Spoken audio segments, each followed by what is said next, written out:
කොහොමද යාළුවනේ හැමෝම හොඳින් ඇති කියලා හිතනවා. ඉතින් මම ඔයාලට හැමදාම වීඩියෝ අරන් ආවේ අනුරාධපුරයේ තියෙන ලස්සන තැන් පිළිබඳවනේ. ඉතින් මට හිතුණා අනුරාධපුරයෙන් පිට තියෙන ලස්සන තැනක් පිළිබඳ වීඩියෝ එකක් ඔයාලට අරන් එන්න ඕනේ කියලා. ඉතින් මේ වීඩියෝ එක ගොඩක් දිගයි. ඒකින්ද මම එපිසෝඩ් දෙකකට තමයි වීඩියෝ එක අරන් එන්නේ. මේ පළවෙනි එපිසෝඩ් එක හැමෝම මගේ වීඩියෝ එකත් එක්ක ඉදිරියට රැඳිලා ඉන්න. ඒ වගේම මගේ වීඩියෝ එක හොඳයි නම් මතක් කරලා ලයික් එකක් කමෙන්ට් එකක් දාන්න. ඔය ඉන්නේ මගේ චූටි යාළුවෝ දෙන්න. බලන්නකෝ ඒ දෙන්නගේ හුරතලේ. ඉතින් උදේ පාන්දර ඒ දෙන්නටත් කෑම එහෙම දාලා තමයි මං ගමන යන්න පිටත් උනේ. ඉතින් මං එහෙම යද්දි ඉස්සල්ලා මට ලංකාරාමේ හම්බුණා. ලංකාරාමේ පාස් කරයි යද්දි මට තූපාරාමේ හම්බුණා. ඒ වෙලාවෙදී 7:00 වගේ වෙන්න ඇති.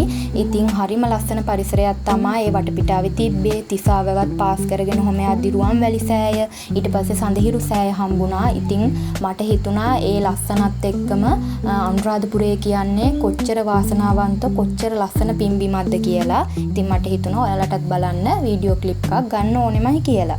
මෙන්න මේ වගේ වෙලාවල් වලදී හිතෙනවා අනුරාධපුරේ ඉපදෙන්න තරම් අපි කොච්චර වාසනාවන්තයිද කියලා. ඒ වගේම අනුරාධපුරේ ඉන්න ඒ වටපිටාව දකින්න තරම් අපි කොච්චර පින් කරලා තියෙනවද කියලා. දැන් ඔයාලා බලනවා ඇති නේද මම මේ කොහෙද යන්නේ කියලා. මං යන්නේ යාපහුව බලන්න. ඉතින් මේ අතරමඟ මට හිතුණා රාජාංගනයේ ජලාශය බලන්නත් යන්න ඕනේ කියලා. අපිට මෙතනින් එහාට වාහන වලින් යන්න බෑ කියලා තමයි එතන හිටපු නිලධාරීන් කිව්වේ. අපිට පයින් යනවා නම් ගිහිල්ලා ඇතුළ බලන්න පුළුවන් කිව්වා. ඒ අනුව අපි පයින් ගිහිල්ලා ඊටු ටික බැලුවා.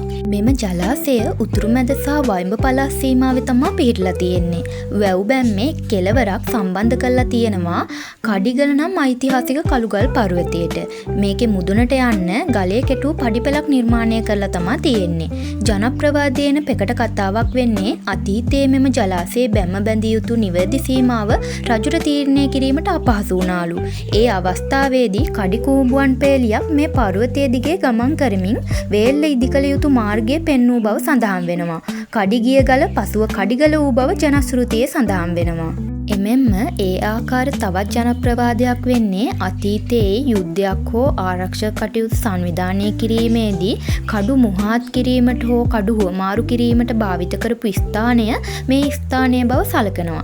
ඒ වගේම ඒ සිද්ධිදාමයේ ඔස්සේ මේ ස්ථානය කඩුගල යනුවෙන් හඳුන්වනු ලැබූ බවත් පසුකාලීන විහාරයේදී කඩිගල වූ බවත් ජනප්‍රවාදයේ සඳහන් වෙනවා. රාජාංගන ජලාශය අතීත මුතුන්මිත්තන්ගේ දාඩියත් වර්තමාන මිනිසාගේ තාක්ෂණයත් එකට කැටි කර ගනිමින් ඉදිකරන ලද අපූර්ව නිර්මාණයකුයි. ලේඛන ඉතිහාසයට ඔබ්බෙන් වූ රාජාංගන ජනප්‍රවාදයන්ගෙන් ගෙතුණු තෝතැන්නක් වෙනවා. රාජාංගනයේ යන්නේ අර්ථය රජුගේ අංගනයේ හෙවත් රාජකීය උද්‍යානයේ යන්නයි. මෙම ප්‍රදේශය රජුගේ උද්‍යානයේ මෙන්ම සරුසාරව පැවති බවද සඳහන් වෙනවා. මේ අනුව එන තවත් ජනප්‍රවාදයක සඳහන් වෙනවා සාලී අශෝක මාලාවන් මේ ප්‍රදේශයේ කඩිගල පර්වතයේ කේන්ද්‍ර කරගෙන වාසය කරා කියලා. ඒ වගේම මේ කඩිගල පර්වතයේ තියෙන ගුහාවක ඔවුන් දෙදෙනා වාසය කළ බවත් මේ ප්‍රදේශයේ ඒ කාලයේදී ශාස්ත්‍රීයව පැවති බවත් සඳහන් වෙනවා. ගම්මුන්ගේ අදහසට අනුව ඒ ගුහාව අද වන විට ජලයෙන් වැසිලා තියෙනවා කියලා තමයි සඳහන් වෙන්නේ. දුටුගැමුණු රජතුමා මෙහි පැමිණෙන විට රාජාංගනයක් මෙන් මනරම්ව පැවති බවත් එමගින් මෙම ප්‍රදේශය රාජාංගනය වූ බවත් කියවෙනවා. ගල මුදුනේ පැරණි දාගැබක නටබුන් හා පියගැට පෙළවල් දැක්ගත හැකි අතර එය අතීතයේ බලකොටුවක් මෙන්ම ආගමික මධ්‍යස්ථානයක්ව තිබූ බවට සිටිය හැකි සාක්ෂි සපයනවා. පූර්ව බ්‍රාහ්මීය අක්ෂර සහිත සෙල් ලිපි මෙම කඩිගල පර්වතය ආශ්‍රිත භූමියෙන් හමු වී තිබෙනවා. මේ ආකාරයට පුරාවිද්‍යාත්මක වශයෙන් විශේෂ තැනක් හිමි වෙලා තියෙන රාජාංගන ජලාශයේ කඩිගල පර්වතයේ මුදුනට ගියාම අවට පරිසරය පේන විදිය හරිම ලස්සනයි. වර්ෂ 1962 දී ඉදිකරන ලද මෙම ජලාශයේ ප්‍රධාන ගංගා දෝණිය කලාඔයයි. දල ජල පෝෂක ප්‍රදේශය වර්ග කිලෝමීටර 769යි. සුද්ධ ජල පෝෂක ප්‍රදේශය වර්ග කිලෝමීටර 1447යි.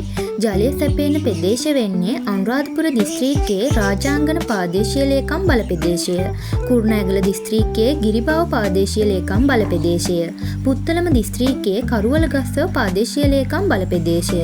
පෙදාන වේල්ලේ දිග කිලෝමීටර් 4ක් වෙන අතරම උපරිම උස අඩි 75යි. මුදුනත පල්ල අඩි 30යි. ගේට්ටු සහිතව සහ රහිතව සම්පූර්ණ වාහන ඉදිකර ඇති අතර එහි සම්පූර්ණ දිග අඩි 1175ක් වෙනවා. අඩි 867ක කොටසකින් වාන් ජලය පිට කරනවා. ඉතින් මේ ගල පල්ලෙහැ හරි අලංකාර පුල්යාර දේවාලයක් තිබ්බා. ඉතින් අපි ඒකත් වැඳගෙන ඒ අවට ලස්සන එහෙම බලාගෙන එහෙමම ආයේ ආපහුවට යන්න පිටත් වුණා. යාපහුව ශ්‍රී ලංකාවේ ඉතිහාසය, කලාව සහ ආරක්ෂක උපක්‍රම පිළිබඳව මනාව කියාපාන ශ්‍රේෂ්ඨ පුරාවිද්‍යාත්මක ස්ථානයකුයි. මුහුදු මට්ටමේ සිට උසින් අඩි 300ක් පමණ වූ සමබිමේ සිට උසින් අඩි 400 ඉක්මවා යන පාෂාණ උද්ගතයක් කේන්ද්‍ර කර ගනිමින් බිහි වූ යාපහුව රාජධානිය වයඹ පළාතේ කුරුණෑගල දිස්ත්‍රික්කයේ මහව ප්‍රාදේශීය ලේකම් කොට්ටාසයට අයත්ව පිහිටා තියෙනවා. පර්වතය වටා දියාගල් දෙකක් සහ පස්පෙකාර දෙකක් ඇතුළුනුවර හා පිටනුවර ලෙස ඉදිකර ඇති ආකාරය අපට දැක ගන්න පුළුවන්. පර්වතයේ මුදුනේ රජමාලිගාව පිහිටා තිබූ අතර සතුරෙකු පැමිණියොත් ආරක්ෂා වීමට ස්වභාවික පිහිටීම උපරිමයෙන්ම භාවිත කර අවස්ථාවක් ලෙස අපිට මෙය දැක්ගත හැකියි. පර්වතයට පිවිසෙන පියගැට පෙළ පාමුල සභා ශාලාව නමින් හැඳින්වෙන ගල් කණු සහිත ගොඩනැගිල්ලක් අපිට දැක්ගත හැකි වෙනවා. ඊට පසු පිවිසෙන්නේ විසිතුරු පියගැට පෙළට. මේ ස්වභාවික බාධක ජය ගැනීමට පුරාණ ඉංජිනේරුවන් සතු හැකියාව පෙන්눔 කරන නිර්මාණයක්. පර්වතයේ ශීඝ්‍ර බෑවුම මග හරවා ඇත්තේ මළු කිහිපයක් වශයෙන් ඉදිකර ඇති පියගැට පන්ති 3කින්. මෙහි 3 වන පියගැට පන්තිය විසිතුරු අයුරින් සියුම් කැටයමින් සාසා තියෙන ආකාරය අපිට දැක් ගන්න පුළුවන්. පියගැට දෙපස අත්වැල අසල ඇත්තේ යාපහුවේ පෙකට සිංහ රූ දෙකයි. නිදහස් චතුරස්‍රය වටා ඇත්තේද මේ සිංහ රූප අනුකරණයයි. පසුපස කකුල් නවාගෙන හිස මදක් බිමට නැඹුරු කර ඉදිරිය බලා සිටින මෙම සිංහ මූර්තිය පෙතාපවත් අයුරින් කැටයම් කර ඇති ආකාරය අපට දැක ගන්න පුළුවන්. ඊට පසුව ගජසිංහ රූප සහිත කොරවක් ගල් දෙකකින් හා වාමන රූප පෙළක් කැටයම් කර තිබෙනවා. පියගැට පෙළ අවසානයේ ද්වාර මණ්ඩපය හමු වෙනවා. ගලින් නිමා කළ බිත්ති සහ කුළුණු සහිත මෙය අපූර්ව නිර්මාණයක්. තනි ගලින් කළ උළුහව් කැටයම් විශිෂ්ට වෙනවා. මෙහි කැටයම් දකුණු ඉන්දීය වාස්තු විද්‍යාත්මක ලක්ෂණ පෙන්වන අතරම ද්වාර මණ්ඩපයේ පාදමෙහි කැටයම් අතර නටන වයන ස්ත්‍රී පුරුෂ රූප සමූහයක් කැපී පෙනෙනවා. මෙයින් පසු හමුවන්නේ කඳු බැවුමේ පිහිටි තනිබිමකුයි. එහි වෙන් වී තිබෙන ගඩොල් පදනමකින් යුත් ගොඩනැගිල්ලකුයි. මෙය දැනට දළදා මැදුර වශයෙන් හඳුනාගෙන තිබෙනවා. මෙයින් පසු කඳු මුදුනට යන පියගැට පෙළ අපට හමු වෙනවා. යාපහුව පිළිබඳ මුල් වංශකථාමය තොරතුරු 13 වන සියවස හා සම්බන්ධ වූද පුරාවිද්‍යාත්මක සාධක ඉන් වසර දහස් ගණනක අතීතයට දිව යනවා. ශ්‍රී ලංකාවේ ප්‍රාක් ඓතිහාසික යුගයේ සිට මහනුවර අවධිය දක්වා වූ පුරාවිද්‍යාත්මක සාධක රාශියකින් යාපහුව පොහොසත් වෙනවා.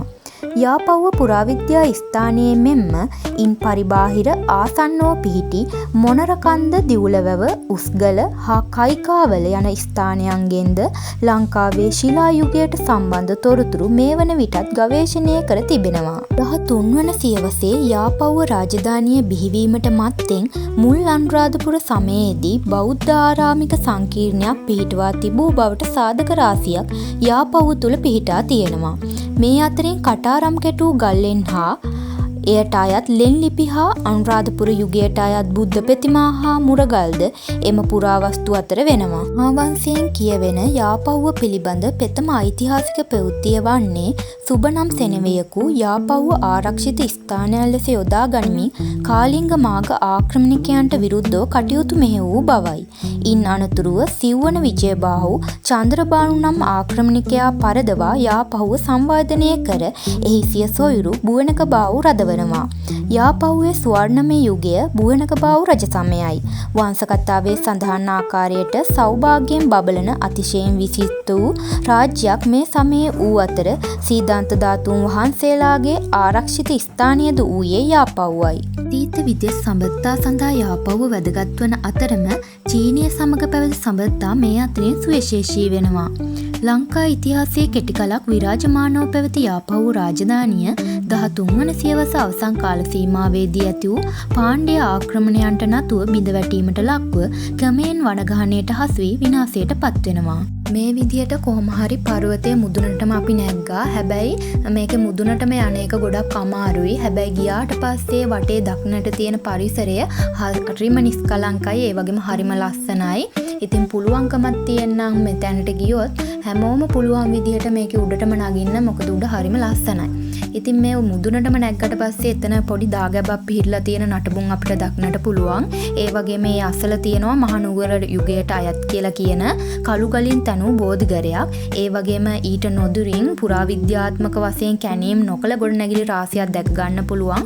ජනප්‍රවාදගතව කියවෙනවා මේ ගොඩනැගිලි ඒ කාලේ පිහිරලා තිබ්බ රජමාලිගාවේ නටබුන් කියලා. ඉතින් ඔය විදිහට වටපිටාවේ තිබ්බ ලස්සන ටිකක් වෙලා බලන් ඉඳලා අපි එමම පල්ලෙහාට බැස්සා. මොකද පහලින් අපිට කිව්වා 4 වෙන්න කලින් පල්ලෙහාට එන්න කියලා. ඉතින් ඒකෙන් හින්දා අපි වටපිටාවේ තියෙන ලස්සන බලලා එහෙමම හිමීට පල්ලෙහාට ආවා.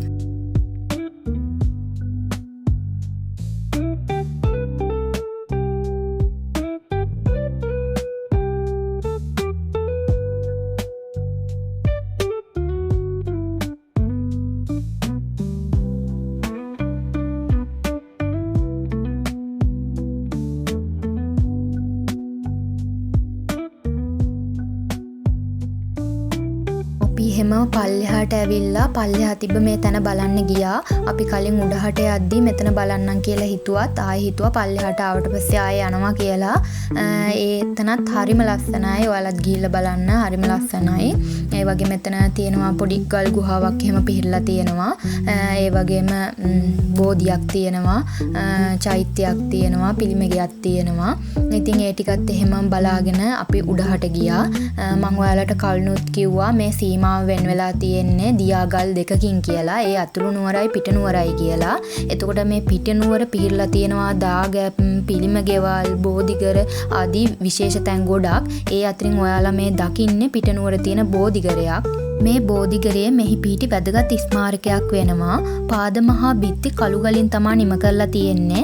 මේක වාස්තු විද්‍යාත්මක වශයෙන් ඉතාම වැදගත් ගොඩනැගිල්ලක්. ඒ වගේම මේ ගොඩනැගිල්ල මැද බෝධියක් රෝපණය කර තිබූ ස්ථානයක් කියලා දැකගත හැකි සාක්ෂි අපිට පෙනෙන්නට තියෙනවා. මෙහි දොරටුවට ඉහළින් අලංකාර ශෛලමය මකර තොරණකින් අලංකාර කරලා තියෙනවා. ඒ වගේම මෙහි බුද්ධ ප්‍රතිමාවක් නිරූපණය කරලා තියෙනවා. ඒ වගේම ඒට ආසන්නෙන් අපිට දාගැබ් කිහිපයක් වගේම පොහොය ගෙවල් කිහිපයක්ද දැක් ගන්න පුළුවන් නටබුන් පිහිරලා තියෙනවා. වීඩියෝ එක දිග වෙන නිසා මම අදට මෙතනින් නවත්තනවා. ඉතින් හැමෝම සතුටින් පරිස්සමට ඉන්න. ඒ වගේම මගේ දෙවෙනි එපිසෝඩ් එකත් එක්ක එකතු වෙන්න.